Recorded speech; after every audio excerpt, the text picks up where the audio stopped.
어제 말씀에서 성전 안에서 제사를 담당하는 하나님을 섬길 제사장에 대한 말씀을 나눴습니다. 오늘 말씀에서는 찬양하는 레위인들에 대한 말씀입니다. 성전에서 하나님께 제사 드리는 것도 중요하지만 그거 못지않게 중요한 것은 하나님을 찬양하는 것입니다. 우리는 하나님을 찬양하기 위해 창조되었습니다. 분명하게 그렇게 말씀하고 계시죠. 근데 어떤 분들이 이것을 이상하게 여기시는 분들이 있어요. 목사님 너무 하나님이 이기적이신 분 같아요. 자기가 찬양받고 싶어서 사람을 창조하시다니요. 우리가 그렇게 오해할 수 있을 것 같아요.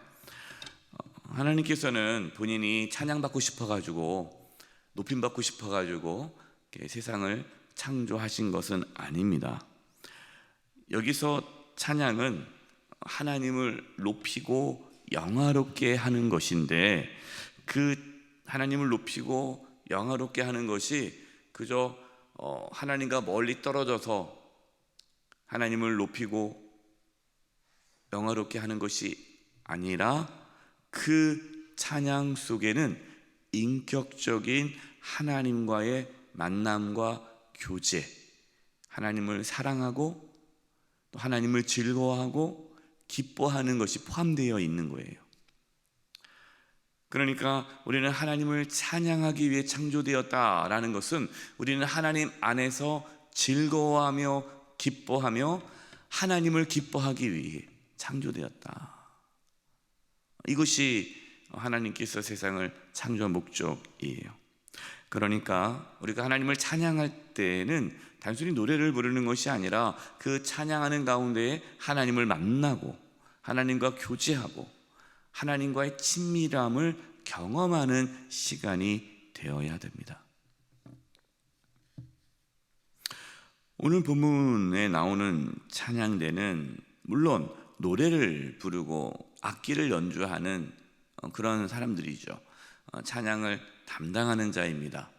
그러니까 이 오늘 말씀에 나오는 이 레위 찬양 대원들은 이스라엘 백성들이 하나님께 나아가기 위해, 찬양으로 나아가기 위해 앞에서 인도하는 자인 거죠.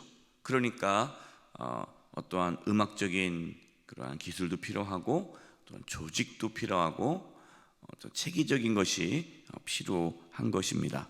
오늘 말씀을 통해서 찬양에 대한 좀 바른 이해를 같이 가졌으면 좋겠습니다.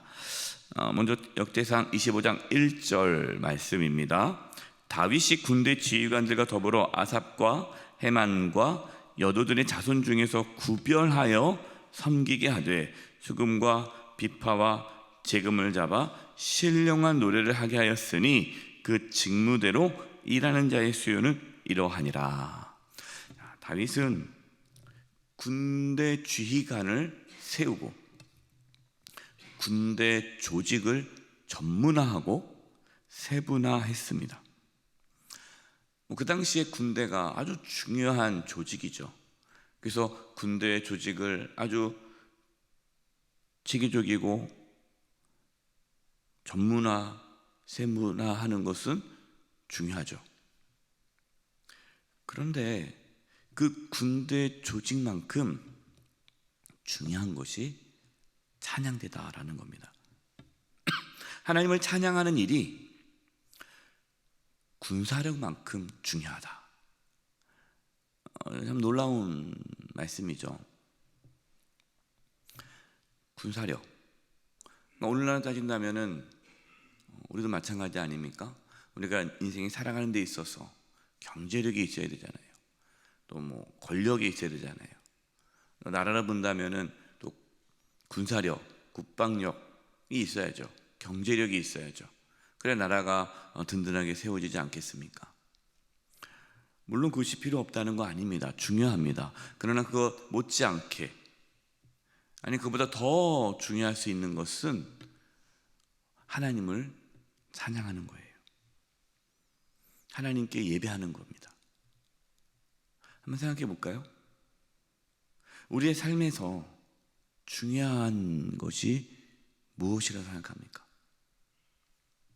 하나님을 예배하고 하나님을 찬양하고 하나님을 높이고 하나님을 인정하고 하나님과 친밀한 만남을 갖는 것, 이것이 신앙생활이잖아요. 이것이 우리의 삶에 있어서 중요하다라는 것을 깨달아야 됩니다.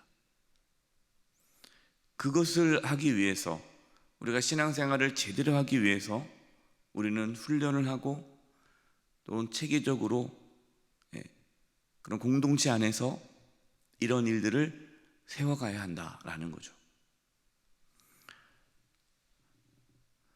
어떤 분들은 뭐 사업을 하거나 또 어떤 학생 공부를 하거나 어떤 인생의 어떤 부분들을 해 나가는 데 있어서는 심사숙고하고 거기에 집중하고 열의를 다하는데 신앙생활은 그냥 되는 대로 하는 분들이 있어요. 그것은 그 중요함을 모르기 때문에 그렇습니다. 하나님은 정말 하나님을 예배하고 찬양하고 하나님을 높이고 하나님을 인정하는 자를 하나님은 책임져 주십니다. 하나님이 책임져 주시는 인생은요, 차원이 다른 삶을 살게 되죠. 그래서 우리의 자녀들이 하나님을 인정할 수 있도록, 하나님께 예배할 수 있도록, 하나님을 찬양하며 하나님 중심적으로 살아갈 수 있도록 우리는 가르치고 권면해야 합니다. 왜냐하면 그 인생이 복된 인생이고 하나님이 책임져 주는 인생이 그 어떠한 것보다도 귀하기 때문에 그렇죠. 자신의 능력과 힘을 의지하지 말고 하나님을 의지할 수 있기를 바랍니다. 하나님을 높이십시오. 그러면 하나님은 우리를 높이십니다. 역대상 25장 2절과 3절입니다. 아삽의 아들들은 삭굴과 요셉과 느다냐와 아사렐라니, 이 아삽의 아들들이 아삽의 지휘 아래 왕의 명령을 따라 신령한 노래를 하며 여두들에게 이르러서는 그의 아들들 그달리아와 시리아와 여사야와 스미와 시무이와 하사랴와 mattilia 6사람이니 그의 아버지 여두둔의 지휘 아래 수금을 잡아 신령한 노래를 하며 여호와께 감사하며 찬양하며. 찬양하는 레위인들을 보면요, 각자 자기 마음대로 막 하지 않습니다. 여기 보니까 그 아삽의 아들들은 아삽의 지휘 아래에, 그리고 왕의 명령을 따라 했다는 거예요. 자신의 어떤 원하는 스타일, 자신의 원하는 스타일대로 찬양하지 않았습니다. 그리고 자신의 어떤 음악적인 재능을 내세우지도 않았어요.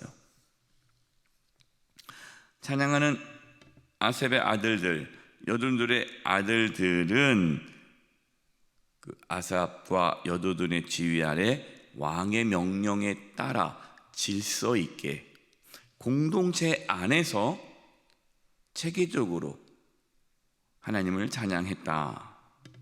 그리고 하나님께 감사하며 찬양했다. 수금을 잡아 신령한 노래를 불렀다. 이 말씀은 우리가 하나님의 일을 하면서 있어서 자신을 막 드러내거나 내세워서는 안 된다는 겁니다. 우리는 하나님의 일을 할 때에 자식이 생각보다 공동체 안에서 함께 가야 함이 필요하다라는 거예요. 우리가 어떤 공동체 안에서 같이 생각을 모으고 어떤 부분을 이루어 나갈 때 혼자만 나는 그렇게 생각하지 않는데요. 물론 다른 생각의 의견도 소중합니다. 나쁘다는 건 아닙니다. 같이 얘기 나눌 수 있죠. 그러나 끝까지 어떠한 공동체 안에서의 어떠한 질서 안에서의 순종 없이 그냥 자기 스타일대로 계속해서 나간다면 그것은 공동체를 파괴하고 하나님을 기쁘시게 하는 것이 아니죠. 그래서 영적인 질서가 필요합니다. 역대상 25장 5절이에요. 이는 다 헤만의 아들들이니 나팔을 부는 자들이며 헤만은 하나님의 말씀을 가진 왕의 선견자라. 하나님이 헤만에게 14아들과 3딸을 주셨더라. 헤만은 하나님의 말씀을 가진 왕의 선견자였다라고 말씀하고 있어요. 그러니까 찬양을 담당하고 있는 헤만이 하나님의 말씀을 가진 선견자였다. 그러니까 헤만은요, 하나님 말씀을 연구하고 또 하나님 말씀을 전하고 가르치는 자였습니다. 그런데 그 헤만이 찬양하는 일에도 관장했다. 무엇을 의미할까요? 찬양은 단지 음악적으로 노래를 부르는 것이 아니라는 거예요. 세상 음악과 다르다는 거죠. 하나님의 말씀을 담아내지 못하는 찬양은 찬양이 아니에요. 그래서 찬양은요, 그 찬양에는 하나님의 말씀이 들어있고, 찬양을 한다는 것은 하나님 말씀을 선포하는 것과 같습니다. 단순히 음이 좋아서, 분위기가 좋아서 찬양을 좋아해요. 그래서 이 찬양 왜 좋아합니까? 음이 좋아요. 음이 분위기가 좋아요. 왠지 신나는 것 같다. 어떠한 자기의 분위기에 휩싸여서 흥을 돋구기 위해서 찬양하는 것이 아니에요. 찬양의 가사가 중요합니다. 찬양의 가사가 하나님 말씀과 부합해야 돼요. 그래서 그 찬양의 가사가 성경적인지 이 부분이 중요하고, 특별히 이제 주일날 찬양대가 하나님을 찬양할 때에 그 찬양대 찬양 가사가 하나님 말씀을 담아내는 그런 시간이 돼야 되는 거죠. 어떨 때는 찬양대 그 찬양이 큰 감동이 있죠. 그 감동이 있는 것이 노래를 잘해서 또 음이 좋아서, 물론 그것도 무시 못하지만, 그러나 그 가사가 너무나 마음에 와닿고 그 가사가 하나님 말씀을 잘 우리에게 알려주기 때문에 감동이 되는 것이죠. 그래서 우리는 하나님을 찬양할 때 하나님의 말씀을 기준으로 삼아야 합니다. 역대상 25장 8절이에요. 이 무리에 큰 자나 작은 자나 스승이나 제자를 막론하고 다 같이 제비 뽑아 직임을 얻었으니. 자, 찬양하는 레위인들은 아삽, 헤만, 여두둔 이 세 사람의 가족들로 구성되었습니다. 이 레위인들은요, 24명의 지도자를 세워요. 24명. 그리고 거기에 그 지도자의 가족들, 형제들, 그래서 11명이 들어갑니다. 조직에. 그러니까 쉽게 말해서 24개 조, 24개 조인데 한 개 조에 12명이 들어가는 거죠. 이들이 돌아가면서 이제 찬양을 담당하는 겁니다. 쉽게 찬양대를 24개 찬양대가 있다고 생각하면 되는 거예요. 근데 매일 찬양하거든요. 매일 하나님을 찬양하니까. 그래서 24개니까 한 달에 2개 조씩 이렇게 찬양하는 거예요. 반반. 성전에서 하나님의 찬양하는 일을 이렇게 체계적으로 세웠습니다.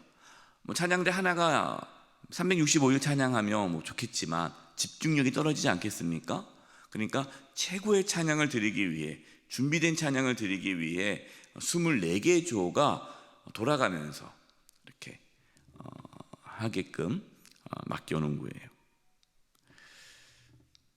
근데 그 순서를 정하는 것도 제비를 뽑고 그 24개 조를 구성하는 것도 그렇게 제비를 뽑아서 다 정해지게 된 거죠.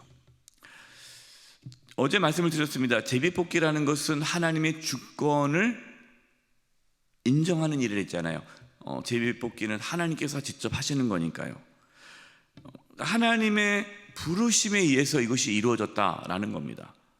8절 말씀에 보니까 큰 자나 작은 자나 스승이나 제자나 그거 관계없이 막론하고 다 같이 제비를 뽑아 직임을 얻었다라는 겁니다. 하나님의 일을 하는 데 있어서 어떠한 차별과 불평등이 있어서는 안 된다는 거죠. 이 말씀을 오해하면 안 돼요. 그럼 아무나 하면 되겠네, 아무나 할 수 있겠구나, 그건 아닙니다. 찬양대로 서는 자들은 말씀에 우리가 하나님을 찬양하는 것을 배워서 익숙한 자라고 말씀하고 있어요. 그러니까 실력면으로는 다 부족함이 없는 거예요. 다 실력적으로는 뛰어나야 돼요. 하지만 경력이 있다고 해서, 가문이 좋다고 해서, 똑같은 실력인데 누가 더 많은 일을 하고 더 존중받는, 그렇게는 안 된다. 제비뽑기를 통해서 또 모든 사람이 함께 참여할 수 있는 기회를 주었다라는 것이죠. 이것이 교회 공동체입니다. 교회 안에서 내가 친한 사람, 내가 아는 사람, 또 힘있고 능력이 있는 사람, 우리 교회 오래 나온 사람, 이런 사람만 쭉 일을 하고 나머지는 이렇게 일을 안 주고, 이런 것은 잘못된 교회죠.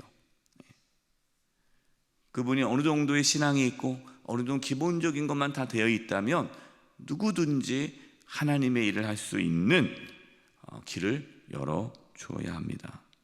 오늘 말씀은요, 우리가 하나님을 찬양하는 일도 하나님의 말씀이 기준이 되어야 된다라는 것이에요. 우리 자신을 드러내지 말고 오직 하나님만을 드러내야 된다. 늘 하나님을 찬양하는 삶을 살아가는 저와 여러분 되시기를 주님의 이름으로 축원드립니다. 기도하겠습니다. 하나님 아버지, 저희들을 하나님을 찬양하는 자로 불러주셨는데 늘 하나님을 높이고 인정하고 고백하며 살게 해주시고, 저희들이 하나님 말씀을 기준으로 살아가도록 역사하여 주시옵소서. 하나님의 부르심에 순종하며 살게 해주시옵소서. 예수님의 이름으로 기도드립니다. 아멘.